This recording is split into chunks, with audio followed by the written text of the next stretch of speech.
Hello students, welcome to my YouTube channel. This is the fourth part of metal and non-metal. इसमें हम पढ़ेंगे ionic compound, minerals और गैंग्यू की definition और साथ ही साथ हम करेंगे उनके एग्जाम्पल्स। तो अब हम चलते हैं अपनी फर्स्ट स्लाइड की तरफ। सबसे पहले हम करेंगे ट्रांसफॉर्मेशन। ट्रांसफॉर्मेशन कैसे की जाती है? तो हमारे पास लिखा हुआ है Na पॉजिटिव प्लस E। अब Na जो होता है, Na का एटॉमिक नंबर हमारे पास कितना होता है? 11। 2 8 1 KLMN शेल में इसकी फीलिंग को हम ऐसे करते हैं। तो जो लास्ट वाली शेल होती है उसमें एक इलेक्ट्रॉन रह जाता है, तो ये क्या करता है, अपने एक इलेक्ट्रॉन को डोनेट कर देता है और अपनी जो कॉन्फ़िगरेशन है उसको ये कम्प्लीटली फिल्ड बना लेता है, जिसकी वजह से ये क्या बन जाता है कि सोडियम केटायन। क्लोरीन, अब क्लोरीन का एटॉमिक नंबर होता है 17। उसकी लास्ट वाली शेल में बचते हैं हमारे पास 7 इलेक्ट्रॉन।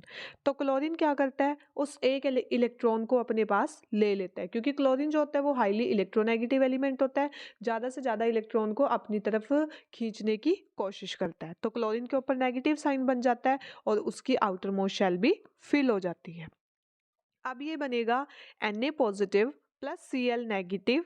अब ये आएगा Na पॉजिटिव। Na पॉजिटिव का मतलब क्या है कि N ने जो किया है वो अपना इलेक्ट्रॉन दिया है और Cl ने क्या किया है, Cl ने अपना इलेक्ट्रॉन ले लिया है। और किससे लिया है?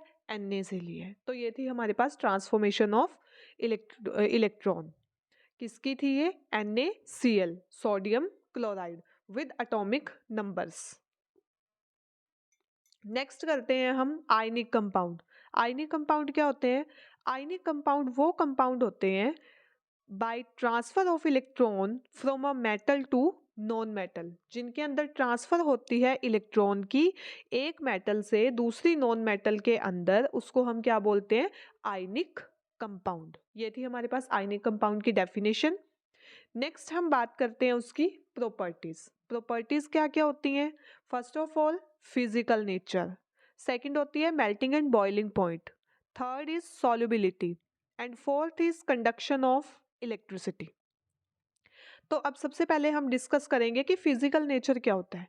अब फिजिकल नेचर का मतलब होता है जो आयनिक कंपाउंड है वो सॉलिड होते हैं, हार्ड होते हैं और उनके बीच में क्या होती है? Strong force of attraction. Strong force of attraction होती है किसकी वजह से? पॉजिटिव और नेगेटिव आयंस की वजह से, क्योंकि जब पॉजिटिव और नेगेटिव होते हैं तो दोनों के बीच में अट्रैक्शन जो होती है वो बहुत ज़्यादा होती है, क्योंकि अपोजिट साइंस होते हैं वो।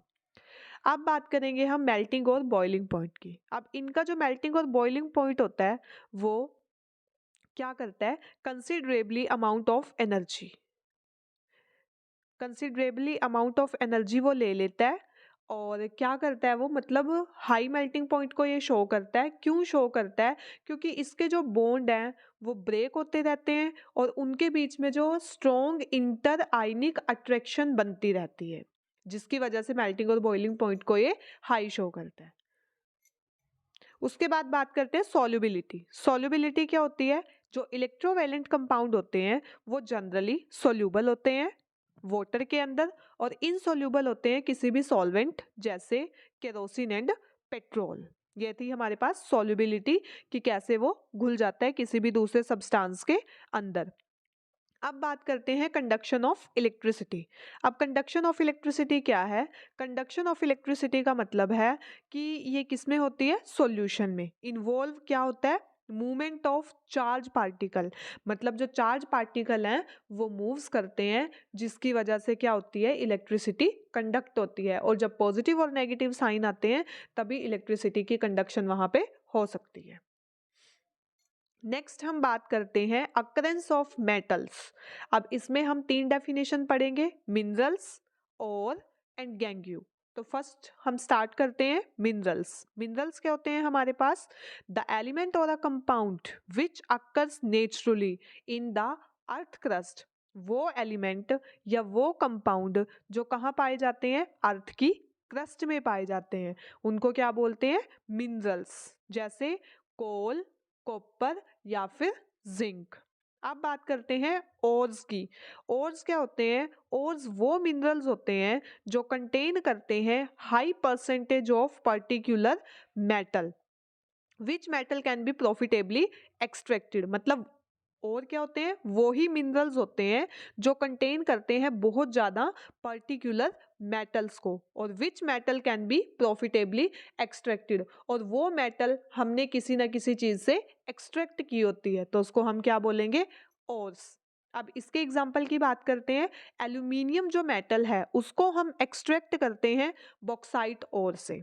बॉक्साइट उसका ओर था और हमने उसको एक्सट्रैक्ट करके एल्यूमिनियम मेटल के अंदर कन्वर्ट कर लिया, मतलब मिनरल था ये। मिनरल और ओर को कैसे कैसे अलग किया है, वो था इसका एग्जाम्पल।